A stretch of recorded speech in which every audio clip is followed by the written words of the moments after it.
Здравейте! В днешното видео ще говорим за една важна тема – ролята на учителя в виртуалната класна стая. Какви роли изпълняваме, за да осигурим ефективна и подкрепяща учебна среда в дигиталния свят? Нека разгледаме всяка от тях и това как можем да ги приложим успешно. Учителят като фасилитатор. Като фасилитатор, учителят вместо просто да предава съдържание, помага на обучаемите да задават посока на своето учебно пътешествие. В виртуалната класна стая това означава да насърчаваме участие чрез дискусии, въпроси и интерактивни дейности. Например, използвайте анкети и дискусии в брейкаут стаи, за да стимулирате критично мислене и сътрудничество.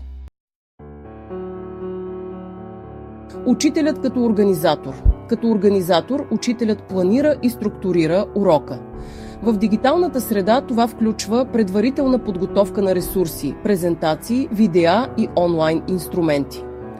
Планирайте инструкции и продължителност на всяка дейност, но и бъдете готови да импровизирате, ако предварителният план се окаже неподходящ за групата. Затова се опитвайте да поддържате ресурс от идеи, ресурси и дейности, в случай, че се наложи да преминете към план Б. Учителят като ментор. Като ментор, учителят в синхронната виртуална класна стая има уникалната възможност да изгражда силни връзки с обучаемите в реално време. Менторът не само помага с академичните задачи, но и осигурява подкрепа, която насърчава увереността и мотивацията на обучаемите. В онлайн среда тази роля може да се изпълнява чрез постоянна комуникация. Използвайте чата или анкетите за бърза проверка на емоционалното състояние на групата. Индивидуална подкрепа. Организирайте кратки лични сесии или предоставяйте персонализирани насоки в рамките на часа. Мотивиращи послания. Периодично напомняйте, че грешките са част от процеса на учене и че успехът идва със старание и постоянство. Например, ако видите, че някой от обучаемите е по-тих, отделете минута, за да го насърчите да се включи с мнение или въпрос, подчертавайки, че всяка гледна точка е ценна. Учителят като ролеви модел. Учителят служи като пример за поведение, демонстрирайки уважение, търпение и ентусиазъм към ученето. В виртуалната класна стая това означава активно участие, позитивно отношение към технологиите и последователност в комуникацията. Навременните отговори на съобщения и ангажираността към нуждите на всеки обучаем допринасят за създаването на подкрепяща и вдъхновяваща учебна среда. Учителят като оценяващ.